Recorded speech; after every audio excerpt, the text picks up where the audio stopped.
Hi friends, this is Poonam Kashyap. Welcome to history made simple. तो पिछले video में हम लोगों ने मुग़ल काल से रिलेटेड 30 क्वेश्चंस देखे थे।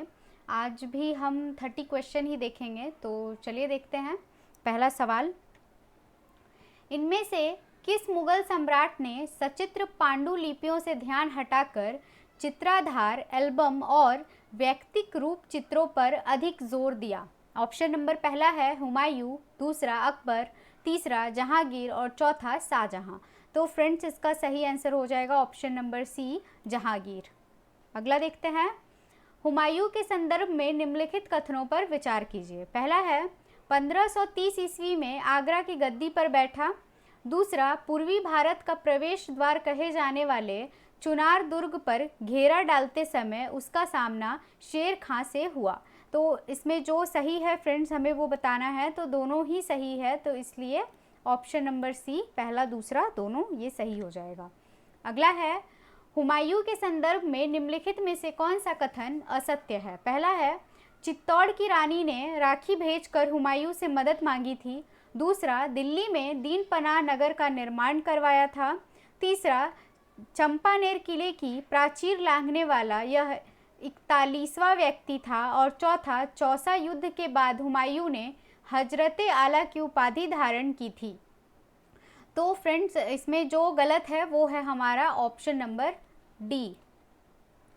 चलिए नेक्स्ट देखते हैं, हुमायूं के संदर्भ में निम्नलिखित कथनों में से कौन सा सही नहीं है? पहला है, कन्नौज की हार के बाद इसे ईरान के शाह के दरबार में शरण मिली।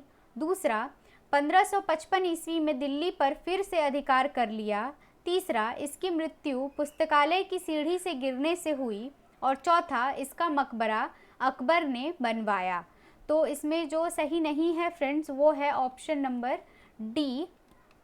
इसका मकबरा जो है, इसकी जो सबसे प्रिय पत्नी थी उसने बनवाया था, उसके किले के पास ही।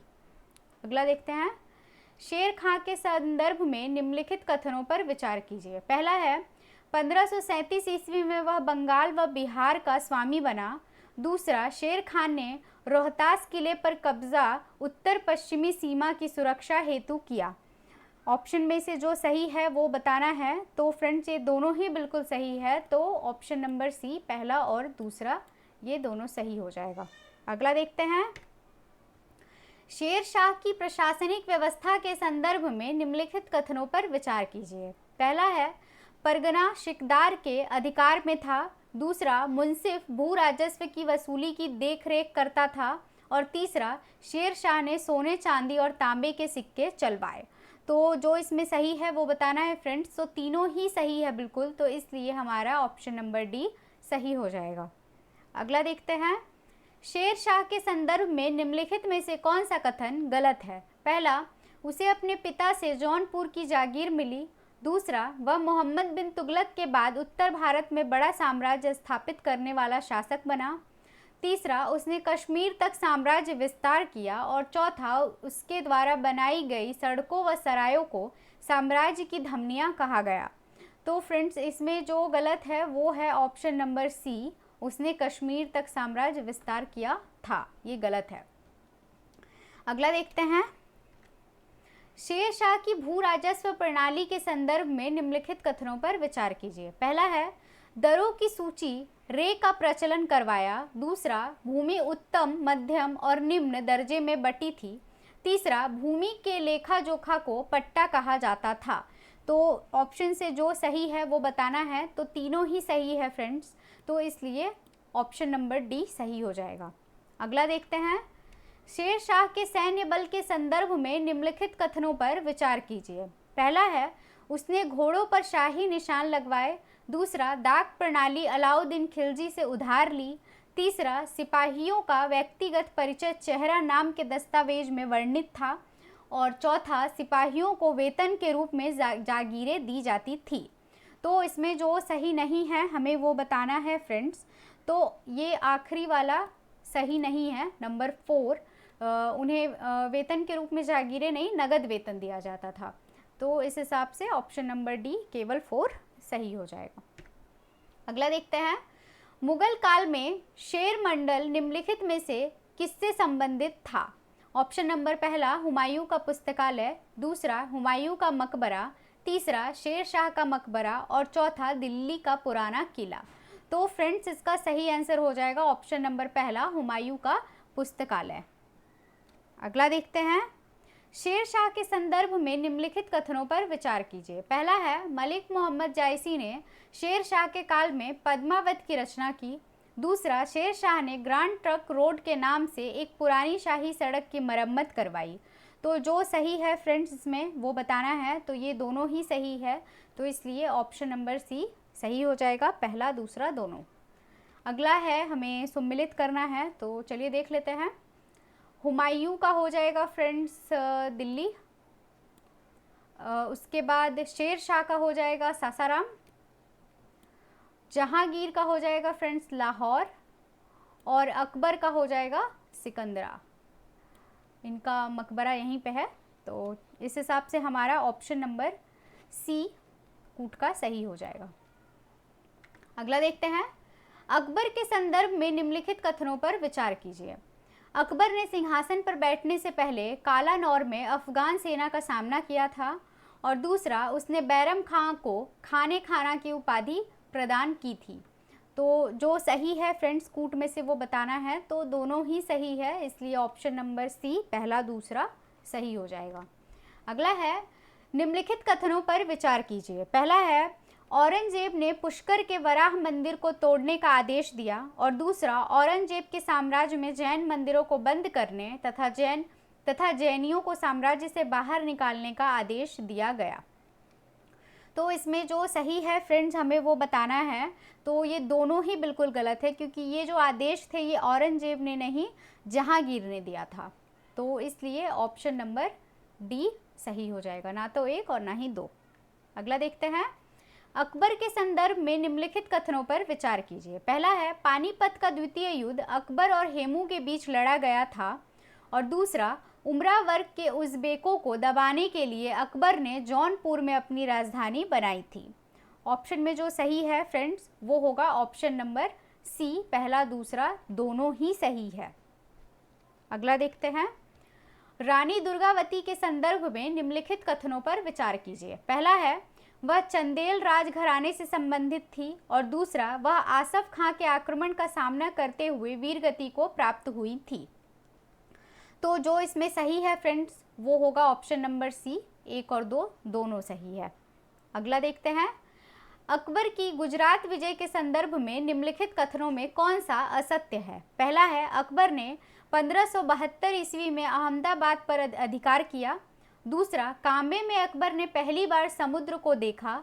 तीसरा, इस समय पुर्तगालियों ने समुद्र पर वर्चस्व स्थापित कर लिया था और चौथा, इस अभियान में मिर्जाओं ने अकबर का साथ दिया था।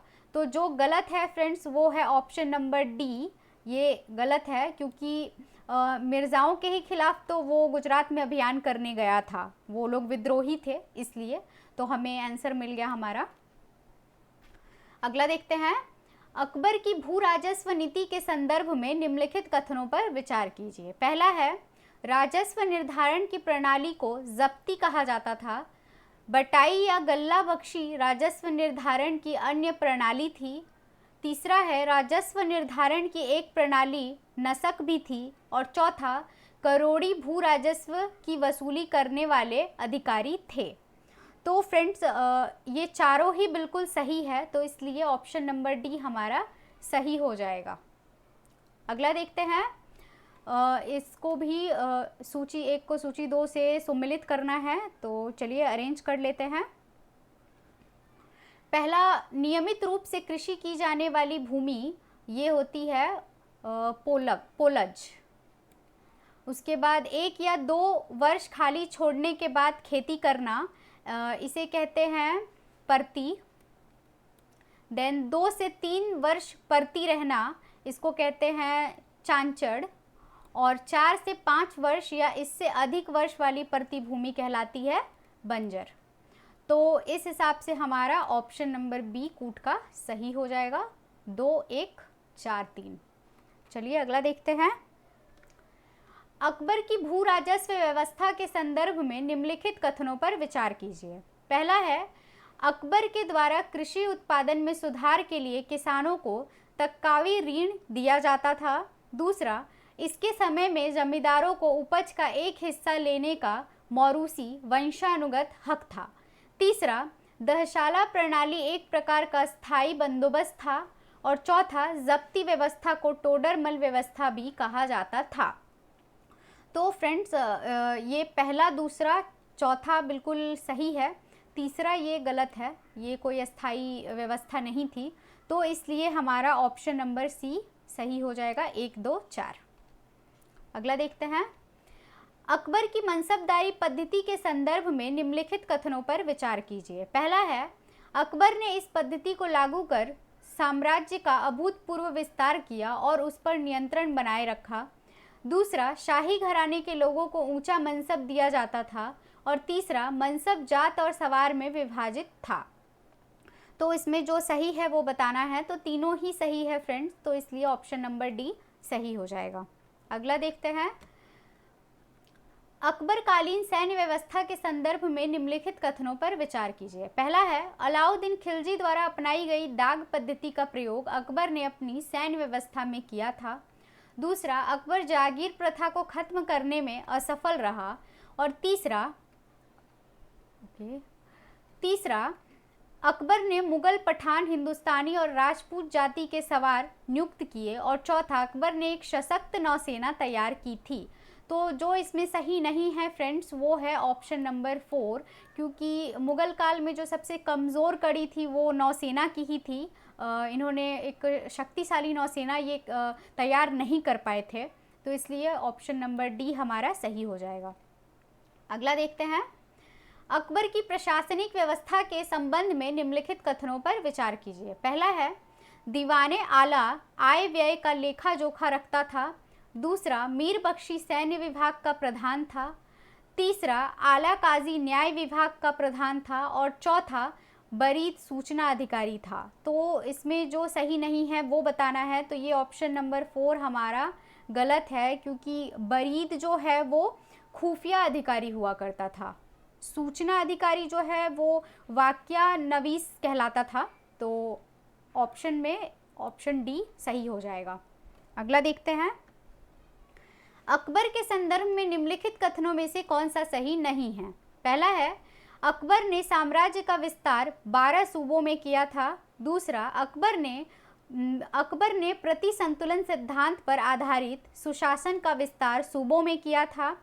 तीसरा, प्रत्येक सूबे में सूबेदार, दीवान, बख्शी, सदर, काजी और वाक्यानवीस नियुक्त किए जाते थे। और चौथा, अकबर के काल में मीरे समा का पद सैन्य मामलों से जुड़ा था। तो जो सही नहीं है, अगेन इसमें ऑप्शन नंबर डी ये सही नहीं है, ये गलत है, क्योंकि जो मीरे समा होता था वो एक तरह से जो शासक का जो गृहस्थ जीवन होता था उससे रिलेटेड जो भी ज़रूरतें होती थी वो उसका ध्यान रखा करता था। तो आंसर मिल गया, ऑप्शन नंबर डी ये सही नहीं है। अगला, अकबर की कल्याणकारी नीतियों को कालानुक्रम में सजाइए। तो ये है, चलिए अरेंज करना है हमें। पहला है, तीर्थ यात्रा कर की समाप्ति, बिल्कुल सही है ये, 1 नंबर पे। दूसरे पे जजिया कर की समाप्ति, सही है ये भी। तीसरा, सती प्रथा पर रोक। और चौथा, शराब बिक्री पर रोक। तो ये बिल्कुल ही सही अरेंज किया हुआ है फ्रेंड्स, तो इसलिए कूट का ऑप्शन नंबर ए सही हो जाएगा। अगला देखते हैं। हल्दी घाटी की लड़ाई के संदर्भ में निम्नलिखित कथनों पर विचार कीजिए। पहला है, यह लड़ाई अकबर और राणा प्रताप के बीच लड़ी गई थी। दूसरा, इसमें भीलों ने राणा के समर्थन में युद्ध किया था। तीसरा, राणा ने चावंड डूंगरपुर के निकट को अपनी नई राजधानी बनाया। और चौथा, मेवाड़ के अलावा किसी भी अन्य राजपूत राज्य के विरोध का अकबर को सामना नहीं करना पड़ा।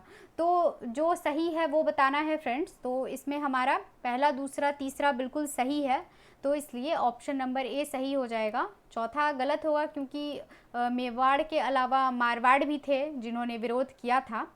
तो चलिए अगला देखते हैं। अकबर के दरबार में निम्नलिखित में कौन 2 पुर्तगाली पादरी उपस्थित हुए थे। ऑप्शन नंबर पहला है, अक्का वीवा और मॉन्सेरट। दूसरा टॉमस रो और जॉन्स मिल, तीसरा हॉकिंस और चिटनिस, और चौथा है नीलोपत और मिरज। तो फ्रेंड्स इसका सही आंसर हो जाएगा ऑप्शन नंबर पहला, अक्वाविवा और मॉन्सेरट, ये सही है। अगला देखते हैं, इसे भी सुमिलित करना है।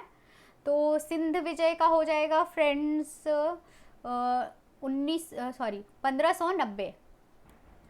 गुजरात विजय का हो जाएगा 1572, काबुल विजय 1581 और हल्दी घाटी युद्ध जो है वो हो जाएगा 1576। ये सही मिलान है, तो इस हिसाब से हमारा ऑप्शन नंबर बी सही हो जाएगा। अगला देखते हैं, चांद बीवी के संदर्भ में निम्नलिखित कथनों पर विचार कीजिए। ये मुगल शासक जहांगीर की समकालीन थी, इन्होंने मुगलों की अधीनता स्वीकार नहीं की थी। तो जो इसमें सही नहीं है फ्रेंड्स वो बताना है, तो ये दोनों ही गलत है बिल्कुल, तो इसलिए ऑप्शन नंबर सी हमारा सही हो जाएगा कूट का। अगला देखते हैं, बीजापुर के शासक इब्राहिम आदिल शाह के संदर्भ में निम्नलिखित कथनों पर विचार कीजिए। पहला है, आदिल शाह मराठों का कट्टर विरोधी था तथा उसने राज्य की नौकरियों में मराठों पर प्रतिबंध लगा दिया था। दूसरा, इसे राजस्व के लेखे के सभी स्तरों पर मराठी भाषा का प्रयोग आरंभ करने का श्रेय दिया जाता है। तो जो सही है फ्रेंड्स वो बताना है, तो ऑप्शन नंबर 2 सही है, तो इसलिए ये सही हो जाएगा, केवल 2, ऑप्शन नंबर बी। तो फ्रेंड्स आज की वीडियो में बस इतना ही। Thank you so much video को पूरा देखने के लिए। तो आपको वीडियो अगर पसंद आई है तो मुझे कमेंट करके ज़रूर बताइएगा, और हाँ वीडियो को लाइक कीजिएगा, अपने दोस्तों के संग शेयर कीजिएगा, और अगर आप मेरे चैनल पे नए हो तो चैनल को सब्सक्राइब ज़रूर कीजिएगा। ये रहा सब्सक्राइब बटन, आपको चैनल के पेज पे मिल जाएगा, और हाँ ये जो बगल में बेल आइकन है इसे भी ज़रूर दबाइएगा ताकि आपको मेरी वीडियोस की नोटिफिकेशन मिलती रहे। तो मिलते हैं हमारे नेक्स्ट वीडियो में। Till then tata, bye bye, take care.